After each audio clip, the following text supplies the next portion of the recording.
વિદ્યાર્થી મિત્રો, આપણે જે ટોપિક કન્ટિન્યુઅસલી કરીએ છીએ એસિડ બેઝ પ્રબળતા, જાણીએ છીએ બીએસસી સેમ 3 નો પેપર 301 નો યુનિટ 2 નો આ એક પ્રશ્ન છે કે જેમાં આપણે આગળ વધ્યા, આપણો લગભગ 4th લેક્ચર થશે કે જેમાં આપણે એસિડ બેઝ પ્રબળતા વિશે આગળ ચાલી રહ્યા છીએ. છેલ્લે આપણે જે પ્રશ્ન જોયો તેમાં આ જોયું હતું કે ભાઈ ફિનોલ અને આલ્કોહોલ એમાંથી ફિનોલ એ વધુ એસિડિક છે.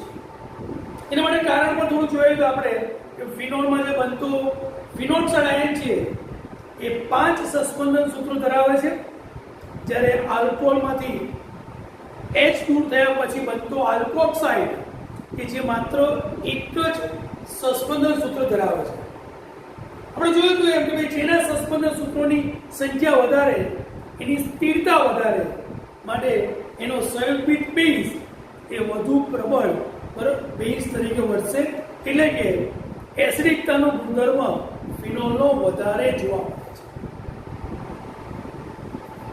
હવે પછી આજથી નવો પ્રશ્ન ચાલુ કરીએ. નેક્સ્ટ ક્વેશ્ચન છે આપણી પાસે ફિનોલ અને કાર્બોક્સિલિક એસિડ એ બેમાંથી કોણ વધુ પ્રબળ એસિડ અને શા માટે?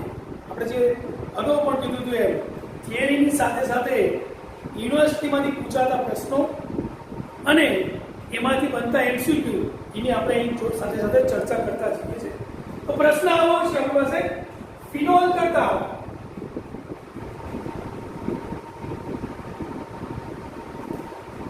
એસિડિક એસિડ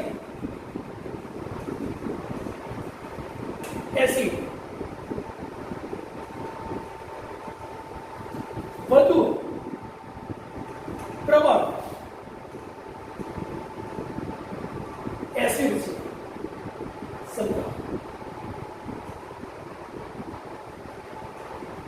માત્ર થિયરી ડાયરેક્ટ કરવાને બદલે આપણે ઉદાહરણ લઈને ચર્ચા કરીએ છીએ, જેથી કરીને આપણને સમજવું સરળ બને છે. નેક્સ્ટ ક્વેશ્ચન આપણી પાસે આ છે, ફિનોલ કરતા એસિડિક એસિડ વધુ પ્રબળ એસિડ છે. એનો મતલબ એસિડિકતાનો ક્રમ, એસિડિકતા એ એસિડિક એસિડની વધુ છે કમ્પેર ટુ ફિનોલ. આ આપણો પ્રશ્ન છે. હવે જે બંને માટે જો એસિડિક એસિડ એ એસિડ તરીકે વર્તશે તો આપણે કીધું છે એ પ્રમાણે H+ ગુમાવશે અને એસિટેટ આયન આપશે. એનો મતલબ એવો થયો કે CH3 COOH કે જે એસિડ તરીકે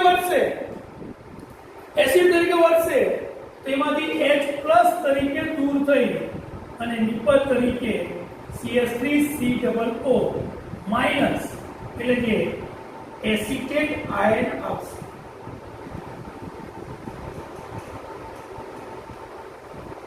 સેમ વસ્તુ જ્યારે ફિનોલની વાત કરતા હોય અને ફિનોલ જ્યારે એસિડિક બનવાની વાત કરીએ તો એના એસિડિક ગુણધર્મોમાં ફિનોલ પણ H+ ગુમાવીને ફિનોક્સાઇડ આયન બનાવતો જોવા મળે છે. ફિનોક્સાઇડ આયન તરીકે જોવા મળશે. હવે જો આપણે બેસિકલી વસ્તુ વિચારીએ કે આ બંનેમાંથી કોણ H+ સરળતાથી આપે, તેવું વિચારવું હોય તેવું કહી શકાય કે H+ ગુમાયા પછીની જેની સ્થિરતા વધુ એ સરળતાથી H+ આપી શકે. ફરી મારે આવું કેવું છે, આ બેમાંથી કોણ H+ સરળતાથી ગુમાવે, તો કે આ બંનેમાંથી બંને H+ ગુમાવીને બનતા એનાયનમાં જે એનાયનની સ્થિરતા વધારે હોય ને એ સરળતાથી એ H+ આપી શકે. આવું એક આપણે કહી શકાય. એનો મતલબ જો આપણે એસિડિક એસિડ એ વધુ પ્રબળ એસિડ જેવું સાબિત કરવું હોય તો આપણે એવું સાબિત કરી દઈએ કે ફિનોક્સાઇડ આયન કરતા એસિડિક આયન એ વધુ સ્થિરતા દર્શાવે છે. જો એવું સાબિત થઈ જાય તો ઓટોમેટિક ફિનોલ કરતા એસિડિક એસિડ એ વધુ એસિડિક ગુણધર્મ ધરાવે છે એવું આપણે સાબિત કરી શકીએ. જોઈએ એની જે સાબિતી છે એસિડેટ આયનની અને ફિનોલ્સર આયનની સ્થિરતાની સાબિતી છે એ આપણે સસ્પંદનના સૂત્રો દ્વારા સમજાવી શકીએ. ઉદાહરણ તરીકે acetate ion CH3 C double bond O O minus. Acetate ion એ નીચે મુજબના બે સસ્પંદન સૂત્રો દર્શાવે છે. કેવી રીતે? તો કે આ જે એસિડેટ આયન બન્યો આ ઇલેક્ટ્રોન યુગ્મ છે એ સસ્પંદનને કારણે અહીંયા છે ને અહીંના પાઈ બંધ ઇલેક્ટ્રોન કે જે V1 માટે જવાબદાર છે એ ઓક્સિજન ને બનશે શેમાંથી CH3 C O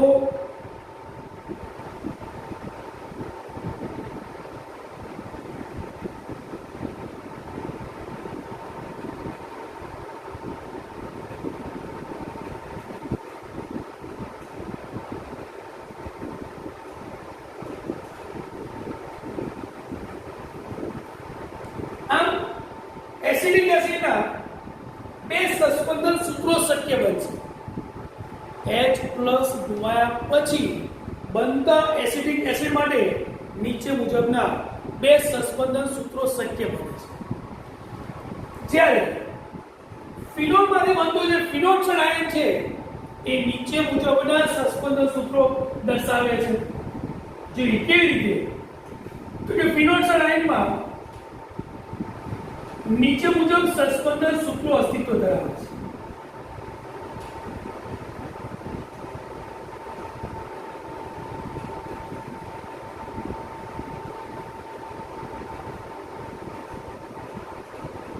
આજે લીવ ચોકડીથી ઇલેક્ટ્રોન મૂકું છું એ વાસ્તવમાં હાઇડ્રોજનનો ઇલેક્ટ્રોન છે કે જે હાઇડ્રોજન આને ઇલેક્ટ્રોન આપીને H+ તરીકે દૂર થયો છે. અહીં પહેલા એક કોમન સસ્પંદન સૂત્રો દર્શાવ વિચારીએ બંધારણમાં બતાવી દઉં પછી આપણે વધારે ડિટેલમાં જઈએ. એમાં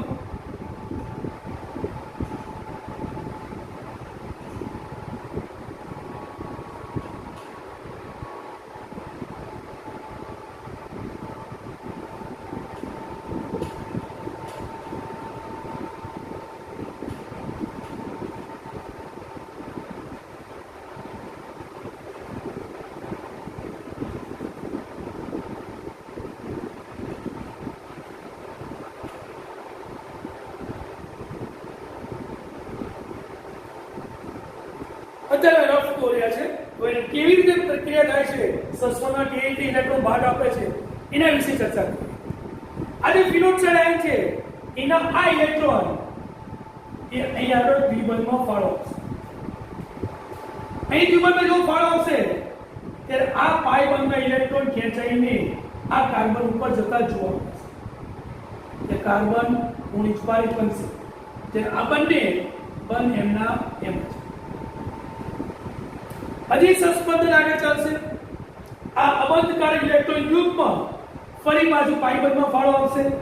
આ પાઇબંધના ઇલેક્ટ્રોન ખેંચાઈને આ કાર્બન ઉપર આવતા જોવા મળશે. એટલે પાઇબંધ અને અહીં આગળ અબંધકારક ઇલેક્ટ્રોન યુગ્મ.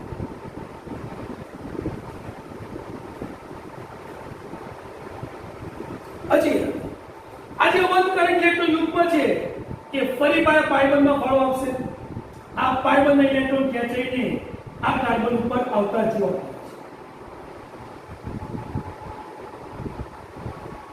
અને અંતે આ ઇલેક્ટ્રોન ફરી પાછા પાઇબંધમાં ફાળો આપશે અને આ પાઇબંધના ઇલેક્ટ્રોન ફરી પાછા વધુ વિદ્યુત ઋણ પરમાણુ ઓક્સિજન ઉપર પાછા જશે.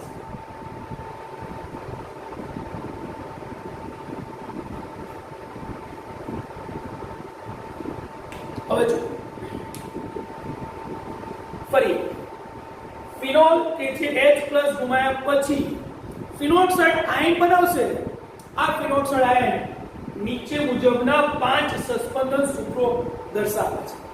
કેવી રીતે? તો આપણે જોયું ક્રોસ કરેલો ઇલેક્ટ્રોન છે એ વાસ્તવમાં હાઇડ્રોજનનો ઇલેક્ટ્રોન છે કે જે હાઇડ્રોજન H+ તરીકે ઇલેક્ટ્રોન મૂકીને બરોબર છે H+ તરીકે દૂર થયો મને ફિનોક્સાઇડ આયન બને છે. આ ફિનોક્સાઇડ આયન નીચે મુજબ 5 સસ્પેન્શન સૂત્રો દર્શાવે છે. તો કેવી રીતે? તો આ ઇલેક્ટ્રોન યુગમાં કાર્બન અને ઓક્સિજન વચ્ચે દ્વિબંધ બનાવવા ફાળો આપે છે. હવે જો દ્વિબંધ બનાવે અને આ બંધ રહી જાય તો આ કાર્બનની સજ્જતા 5 થઈ જાય, એટલે એ સ્થાયી રહી શકે નહીં. અને એના કારણે જ આ પાઇબંધના ઇલેક્ટ્રોન એ ખેંચાઈને આ કાર્બન ઉપર આવતા જોવા મળે છે અને આ કાર્બન સરવાળે ઋણિજભારિત બને છે. આગળ ચાલીએ. આ ઇલેક્ટ્રોન યુગમાં પાઇબંધ બનાવવા ફાળો આપશે. આ પાઇબંધના ઇલેક્ટ્રોન ખેંચીને કાર્બન ઉપર પાછા આવશે. આમ સતત વારંવારથી વારા આમ 5 સસ્પેન્શન સૂત્રો શક્ય બને છે. 1 2 3 4 અને 5. કોઈ કમ્પેરિઝન કરીએ. એસિટેટ આયન કે જે માત્ર 2 જ સસ્પેન્શન સૂત્રો દર્શાવે છે, જ્યારે ફિનોક્સાઇડ આયન નીચે મુજબના 5 સસ્પેન્શન સૂત્રો દર્શાવે છે. અગાઉ આપણે કીધું હતું એ પ્રમાણે જેના સસ્પેન્શન સૂત્રોની સંખ્યા વધારે એની સ્થિરતા વધારે. No doubt agree. એ સ્ટેટમેન્ટ આપણે મિથોક્સાઇડ આયન અને ફિનોક્સાઇડ આયન માટે સાચું હતું, પણ અહીં જ્યારે ફિનોક્સાઇડ આયનના સસ્પેન્શન સૂત્રો અને એસિટેટ આયનના સસ્પેન્શન સૂત્રો જોઈશું ને તેમાં બેમાં ડિફરન્સ શું? તો કે ફિનોક્સાઇડ આયનમાંથી બનતા જે 5 સસ્પેન્શન સૂત્રો છે, જેમાંથી 3 સસ્પેન્શન સૂત્રો નંબર 2, નંબર 3 અને નંબર 4 એ ત્રણેય સસ્પેન્શન સૂત્રો એવા છે કે જેમાં ઇલેક્ટ્રોન યુગ્મ મોટો ઋણિજભારિત ભાગ બરાબર તો ઇલેક્ટ્રોન યુગ્મ એ ઓછા વિદ્યુત ઋણ પરમાણુ કાર્બન ઉપર આવેલા છે. બરોબર શબ્દ ધ્યાન રાખજો. ઓછા વિદ્યુત ઋણ પરમાણુ કાર્બન ઉપર આવેલા છે કમ્પેરેટિવ ટુ ઓક્સિજન. જ્યારે એસિટેટ આયનમાં 2 સસ્પેન્શન સૂત્રો છે, પણ બંને સસ્પેન્શન સૂત્રોમાં વધુ વિદ્યુત ઋણ પરમાણુ કમ્પેર ટુ કાર્બન, વધુ વિદ્યુત ઋણ પરમાણુ ઓક્સિજન ઉપર ઇલેક્ટ્રોન યુગ્મ આવેલા છે. એનો મતલબ એવો સાબિત થાય કે ભાઈ આમાં જે 5 સસ્પેન્શન સૂત્રો હોવા છતાંય આમાંના 2 સસ્પેન્શન સૂત્રોની ને કારણે એસિટેટ આયનની સ્થિરતામાં શું હશે? પ્રમાણમાં વધારો હશે. એટલે કે ફિનોક્સાઇડ આયન કરતા એસિટેટ આયન એ પ્રમાણમાં વધુ સ્થાયી છે. માટે બરાબર એસિડિક એસિડ એ ફિનોલ કરતા વધુ એસિડિક જોવા મળે છે.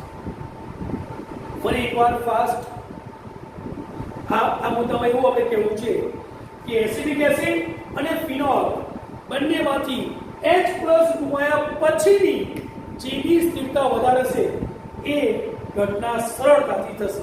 એ અણુ સરળતાથી H+ ગુમાવશે અને જે સરળતાથી H+ ગુમાવશે એની એસિડિક પ્રબળતા વધારે હશે.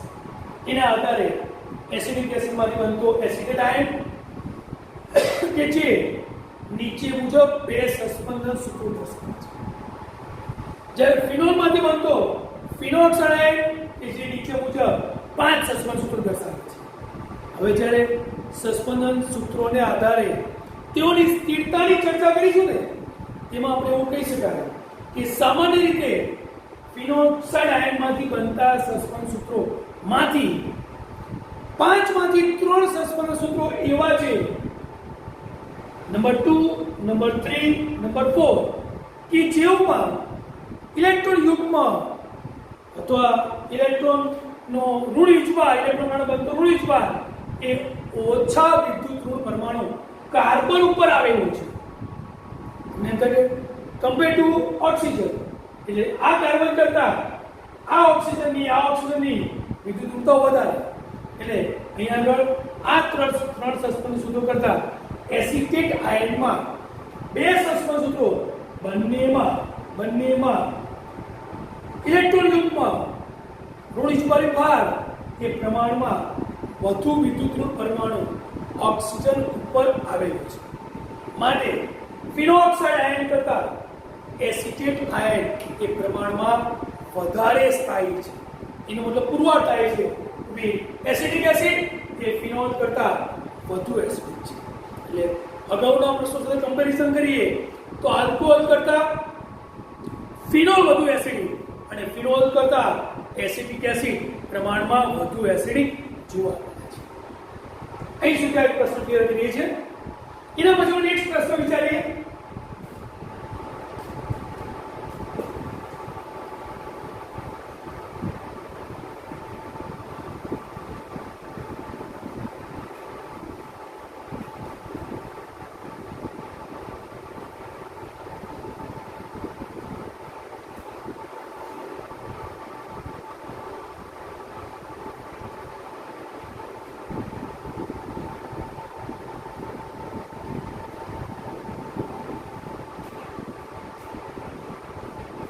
નેક્સ્ટ પ્રશ્ન આવો વિચારીએ.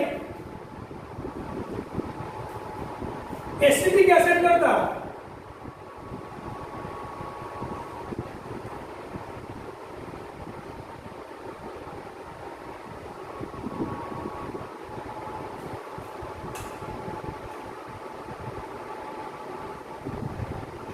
બેન્ઝોઇક એસિડ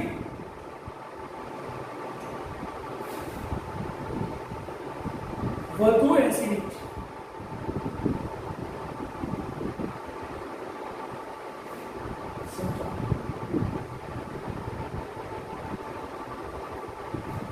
આવું કીધું આપણે બેન્ઝોઇક એસિડની એસિડિક પ્રબળતા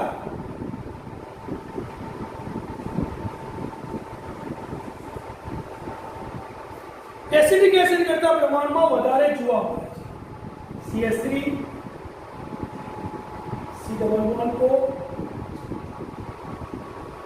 આવું કેવું છે. કેવી રીતે આપણે લાસ્ટ ક્વેશ્ચનમાં જોયું એવું કરીએ કે આ બંનેમાંથી H+ મુક્ત થયા પછી બનતા કાર્બોક્સિલેટ આયનની જેની સ્થિરતા વધારે એ સરળતાથી H+ આપી શકે. સરળતાથી H+ આપી શકે એનો મતલબ એની એસિડિકતા વધુ. જોઈએ જવાબ કેવી રીતે. जो बेंजोइक एसिड એ એસિડિક લાક્ષણિકતા ધરાવે તો એમાંથી H+ દૂર થયા પછી ઉદ્ભવતા બેન્ઝોઇક આયન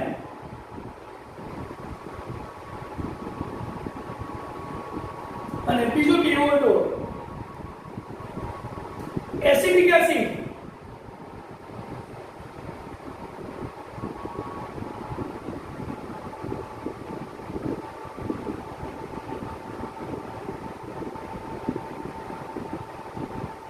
એમાંથી H+ દૂર થયા પછી બનતો એસિટેટ આયન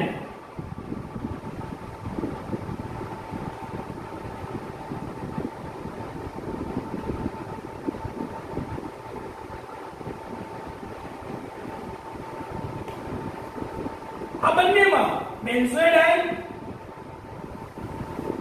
અને એસિટેટ આયન એ બંનેની સ્થિરતાની સરખામણી કરીએ અને એ સ્થિરતામાં આપણે એવું કહી શકાય કે ભાઈ આના કરતા આની સ્થિરતા ઓછી, આના કરતા આની સ્થિરતા ઓછી, તો એનો મતલબ બેન્ઝોઇક એસિડ H+ સરળતાથી આપે. મને એસિડિક એસિડ કરતા બેન્ઝોઇક એસિડ એ વધુ એસિડિક હશે એવું આપણે કહી શકીએ. ફરી એકવાર અગાઉ પણ કીધું, ફરી એકવાર રિપીટ કરું છું. H+ ગુમાયા પછી બનતા એનાયનની જેની સ્થિરતા વધારે એ સરળતાથી H+ આપી શકે. આ સીધો હિસાબ, સીધો જવાબ.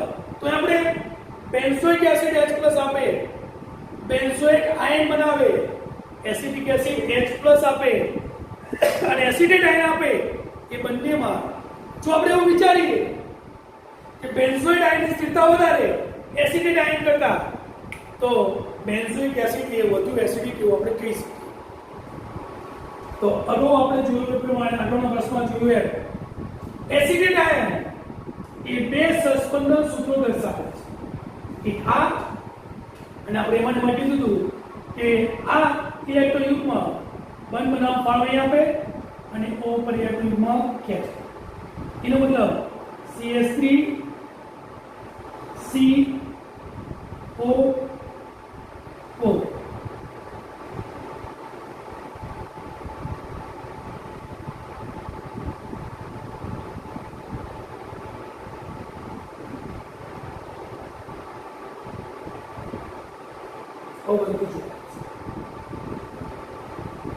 આ A અને B બે સસ્પેન્શન સૂત્રો એસિટેટ આયનના બનશે.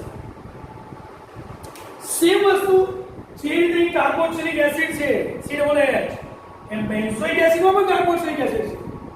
અહીં જે રીતે કાર્બોક્સિલેટ આયન બને છે એમ અહીં પણ કાર્બોક્સિલેટ આયન બને છે. તો એ રીતે વિચારીશું ને તો બેન્ઝોઇક એસિડના આના જે બે સસ્પેન્શન સૂત્રો છે ને એ બંને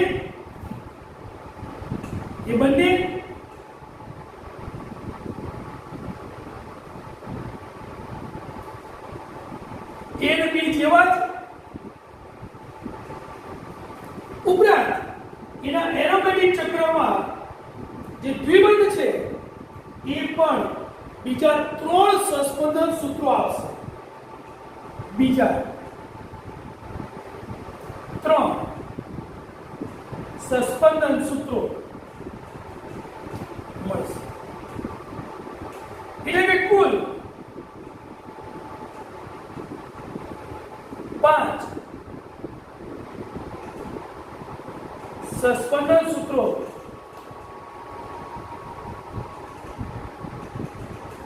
બેન્ઝોઇક આયન આપશે. હવે વિચારીએ કે જો એસિડિક એસિડ માંથી બનતો એસિટેટ આયન બે સસ્પેન્શન સૂત્રો આપે છે એના જેવા ને જેવા જ બેન્ઝોઇક આયન પણ બે સસ્પેન્શન સૂત્રો આપે છે. તદુપરાંત વધારાના 3 સસ્પેન્શન સૂત્રો આપણે હમણાં ફિનોક્સાઇડ આયન માટે જોયા એવા બીજા 3 સસ્પેન્શન સૂત્રો પણ આમાં જોવા મળે છે. એટલે કે બેન્ઝોઇક આયન એ 5 સસ્પેન્શન સૂત્રો ધરાવે છે જ્યારે એસિટેટ આયન 2 જ સસ્પેન્શન સૂત્રો ધરાવે છે. એના આધારે આપણે કહી શકાય કે જેના સસ્પેન્શન સૂત્રોની સંખ્યા વધારે એની સ્થિરતા વધારે એના આધારે એસિટેટ આયન કરતા બેન્ઝોઇક આયનની સ્થિરતા વધારે. માટે બેન્ઝોઇક એસિડ એ એસિડિક એસિડ કરતા વધુ એસિડિક લાક્ષણિકતા ધરાવતો જોવા મળે છે. આ એક મુદ્દો. એને સપોર્ટ કરતો એક બીજો મુદ્દો છે. આ જ વસ્તુ આ જ વિધાનને સપોર્ટ કરતો બીજો એક મુદ્દો છે. એમાં એવું કેવું છે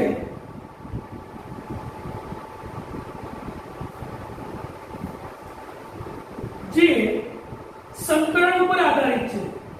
સંકરણ માટે આપણે ચર્ચા કરીશું અગાઉથી. એમાં આપણે કેવું છે બેન્ઝોઇક એસિડ માં COOH સમૂહ જે કાર્બન સાથે જોડાયેલો છે ને એ કાર્બન sp2 સંકૃત જોવા મળે છે. જ્યારે એસિડિક એસિડમાં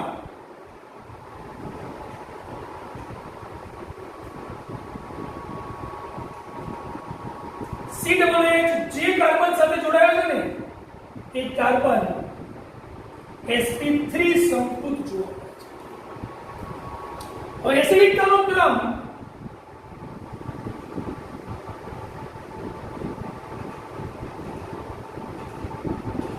સંકરણ આધારે વિચારીએ તો sp is greater than sp2 is greater than sp3 જોવા મળે છે.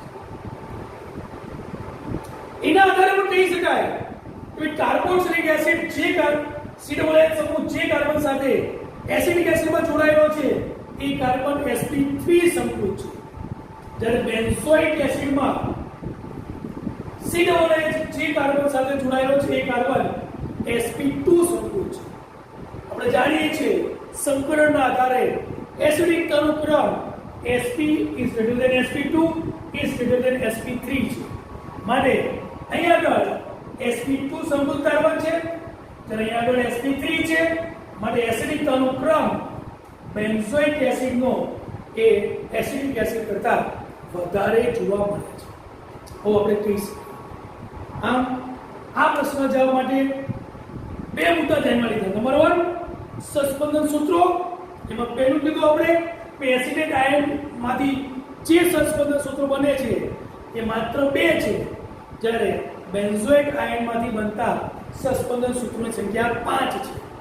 આમ એસિડિક આયન કરતા બેન્ઝોઇક આયન એ વધુ સ્થાયી છે, માટે એના એસિડિક લાક્ષણિકતા બેન્ઝોઇક એસિડના વધારે જોવા મળશે. એક મુદ્દો.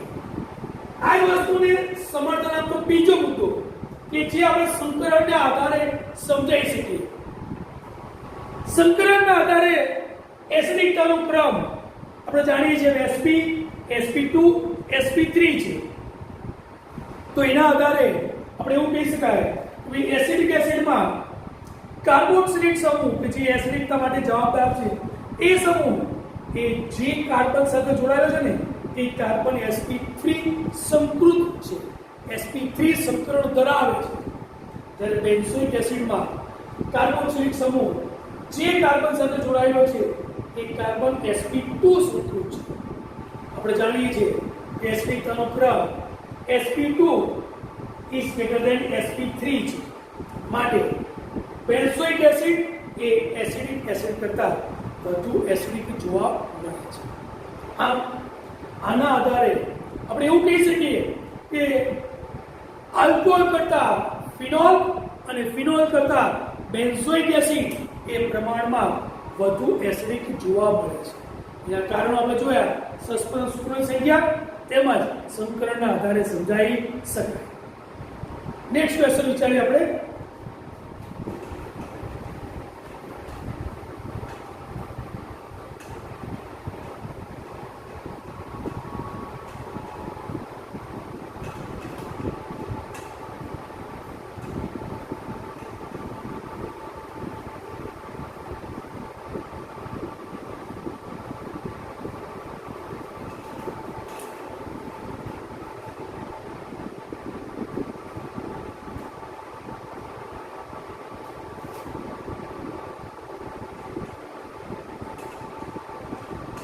પ્રેરક અસર વિશે સમજાવો. પ્રેરક અસર વિશે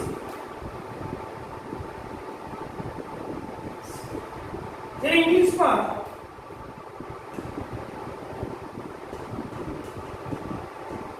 ઇન્ડક્ટિવ ઇફેક્ટ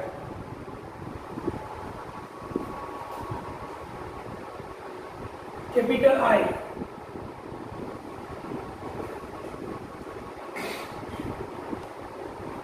જેને સંજ્ઞામાં કેપિટલ I વડે દર્શાવવામાં આવે છે, ઇન્ડક્ટિવ ઇફેક્ટ કહે છે, એને કેપિટલ I વડે દર્શાવીએ છે. જોઈએ અત્યારે આપણે બેઝિક આપણે એક થિયરી પર જોઈએ છે અને એની અસરની ઇન્ડક્ટિવ ઇફેક્ટ એ એસિડિકતા અને બેઝિકતા ઉપર કેવી રીતે અસર કરે છે ને એ થિયરીના પછી સમજીશું.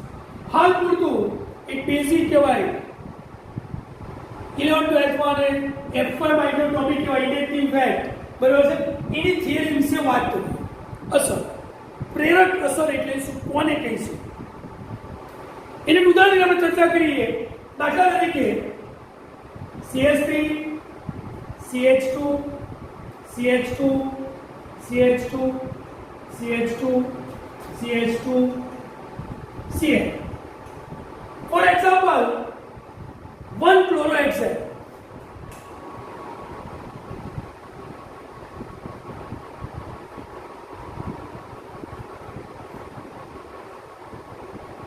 હવે એક ઉદાહરણની ઇન્ડક્ટિવ ઇફેક્ટ વિચારીએ છીએ. ધારો કે 1 ક્લોરોહેક્સેન માટે વિચારીએ તો આપણે ખબર છે કે આ કાર્બન કરતા આ Cl ની વિદ્યુત ઋણતા ઇલેક્ટ્રોન આકર્ષવાની વૃત્તિ પ્રમાણમાં વધારે છે અને એના કારણે આ સહસંયોજક બંધ વાળું ઇલેક્ટ્રોન યુગ્મ અંશતઃ પ્રમાણમાં Cl તરફ ખેંચાયેલું જોવા મળે છે. ફરી એકવાર, આ જે 1 ક્લોરોહેક્સેન છે એમાં કાર્બન અને Cl વચ્ચે જે સહસંયોજક બંધ છે એ સહસંયોજક બંધ એ કાર્બન અને Cl ના એક એક ઇલેક્ટ્રોનના ભાગીદારીથી બનેલી વસ્તુ ફાઇનલ. પરંતુ આમાં કાર્બન કરતા Cl ની વિદ્યુત ઋણતા ઇલેક્ટ્રોન આકર્ષવાની વૃત્તિ ક્ષમતા પ્રમાણમાં વધારે છે. માટે આ કાર્બન અને Cl વચ્ચેનું ઇલેક્ટ્રોન યુગ્મ ખરેખર શું થવું જોઈએ? તો કે આ CCl વચ્ચે બંને ઇલેક્ટ્રોન બેની વચ્ચે રહેવું જોઈએ. ધારો કે Cl ના ઇલેક્ટ્રોન ઉચ્ચારી આવું થવું જોઈએ. પરંતુ કાર્બન કરતા Cl ની વિદ્યુત ઋણતા વધુ હોવાને કારણે આ ઇલેક્ટ્રોન યુગ્મ Cl તરફ ખેંચાયેલું જોવા મળે છે. બરોબર શબ્દ સમજો. કાર્બને Cl ઇલેક્ટ્રોન આપીને દીધો. જો આપી દીધો હોય તો C+ અને Cl માઈનસ થઈ જાય. NaCl જેવું. પણ આવું થતું નથી. પણ વિદ્યુત ઋણતાના તફાવતને કારણે Cl ની વિદ્યુત ઋણતા વધારે હોવાને કારણે કાર્બન અને Cl વાળા બંધ ઇલેક્ટ્રોન યુગ્મ શું થશે? Cl તરફ ખેંચાયેલું જોવા મળે છે. જો હવે Cl તરફ ઇલેક્ટ્રોન યુગ્મ ખેંચાયેલું હશે તો આ Cl અંશતઃ ઋણિજભારિત બને છે, જ્યારે કાર્બન એ અંશતઃ ધનિજભારિત બને છે. આ જે સંજ્ઞા છે સ્મોલ ડેલ્ટા કે જે અંશતઃ દર્શાવવા માટે વપરાતી સંજ્ઞા છે. બરાબર ધ્યાન રાખજો. હવે કાર્બન અંશતઃ ધનિજભારિત બનશે, એનો ઇલેક્ટ્રોન Cl તરફ ખેંચાયેલો હશે તો આ કાર્બન એની બાજુના કાર્બન પાસેથી પણ અંશતઃ પ્રમાણમાં ઇલેક્ટ્રોન આકર્ષવાની વૃત્તિ ધરાવશે. માટે આની અસરને કારણે આ કાર્બન તેના કરતા ઓછો ધનિજભારિત, હું સાઇઝમાં આના કરતા નાનું બતાવું છું, ઓછો ધનિજભારિત બને છે. એની અસર આગલા કાર્બન ઉપર અંશતઃ ધનિજભારિત થતી જોવા મળે છે. આ જે અસર છે ને એને દર્શાવવા માટે, નેગેટિવ ઇફેક્ટને દર્શાવવા માટે આવો એક દર્શાવાય છે કે ભાઈ આ તરફ ઇલેક્ટ્રોન ખેંચાયા 3 2 અને આવી વિદ્યુત ઋણતાના તફાવતને કારણે કાર્બનની શૃંખલામાં જોવા મળતી આ જે અસર છે ને અંશતઃ ધનિજભારિત આ અસર એને જ આપણે પ્રેરક અસર તરીકે ઓળખીએ છીએ. એટલે સમજીએ ફરી એકવાર. પ્રેરક અસર એટલે શું? બહુ જ અગત્યની વસ્તુ છે, બેઝિક છે, જેના પરથી ઘણા બધા કારણો અને આપણે કેમિસ્ટ્રીમાં ઘણી બધી જગ્યાએ ઉપયોગમાં પણ આવશે. એમાં ઉદાહરણ લીધું આપણે 1-ક્લોરોહેક્સેન. 1-ક્લોરોહેક્સેનમાં કાર્બન અને Cl વચ્ચે જે સહસંબંધ બંધ છે એ વાસ્તવમાં બંને પરમાણુના એક એક ઇલેક્ટ્રોનના ભાગીદારીને કારણે બનેલો બંધ છે. પણ આ બંધમાં કાર્બન કરતા Cl ની વિદ્યુત ઋણતા વધારે છે અને એના કારણે ખરેખર આપણે સમજાયું એમ કાર્બન અને Cl વચ્ચે ભાગીદારી વાળું ઇલેક્ટ્રોન યુગ્મ વાસ્તવમાં કાર્બન અને Cl ની વચ્ચોવચ્ચ રહેવું જોઈએ.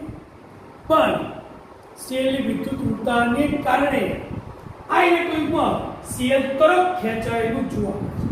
વાસ્તવમાં ઇલેક્ટ્રોન Cl નજીક આવ્યું માટે Cl ઉપર અંશતઃ ઋણિજભારિત વીજભાર પ્રાપ્ત થાય છે, જ્યારે કાર્બન અંશતઃ ધનિજભારિત બને છે. શૃંખલામાં આ ધનિજભારની અસર એ એની બાજુના કાર્બન અને એનાથી આગળના કાર્બન સુધી, એટલે કે આ પ્રકારની અસર પ્રેરક અસર બરાબર શૃંખલામાં 2 3 કે 4 કાર્બન સુધી થતી જોવા મળે છે. શૃંખલા જોવા મળતી આ પ્રકારની જે અસર છે ને એને હવે આપણે શું કહીએ છીએ? પ્રેરક અસર તરીકે ઓળખવામાં આવે છે. હવે પ્રશ્ન એવો થાય કે પ્રેરક અસરનું કોઈ ઉદાહરણ લેવું હોય, પ્રેરક અસરની સરખામણી કરવી હોય તો શેના આધારે કરવામાં આવ્યું? તો એના માટે એવું કહેવાય કે પ્રેરક અસર માટે એક સિમ્પલ સામાન્ય સમૂહ માટે એક શૃંખલા બનાવવામાં આવી. એમાં આપણે કહેવામાં આવ્યું જે પરમાણુઓ અથવા સમૂહો H ની સરખામણીમાં ઇલેક્ટ્રોન આકર્ષવાની વૃત્તિ વધારે ધરાવે છે ને તેઓને માઇનસ આઈ અસર દર્શાવતા સમૂહ તરીકે ઓળખવામાં આવે છે અને હાઇડ્રોજનની સરખામણીમાં પ્રમાણમાં ઓછી પ્રેરક અસર દર્શાવતા હોય, આકર્ષણની વૃત્તિ ઓછી દર્શાવતા હોય તેઓને પ્લસ આઈ અસર દર્શાવતા સમૂહ તરીકે ઓળખવામાં આવે છે. એના આધારે એક સ્પેક્ટ્રોકેમિકલ શ્રેણી તરીકે અહીંયા આગળ પ્રેરક અસરની શ્રેણી તરીકે દર્શાવેલું છે. એમાં H ની સરખામણીમાં પ્રમાણમાં ઓછી આકર્ષણ વૃત્તિ ધરાવતા હોય એવા સમૂહ વિચારીએ તો અહીંયા આગળ મિથાઇલ, ઇથાઇલ,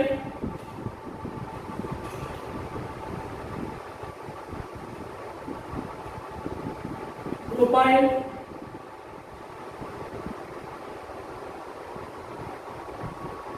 અને પૃથ્વી બુધાય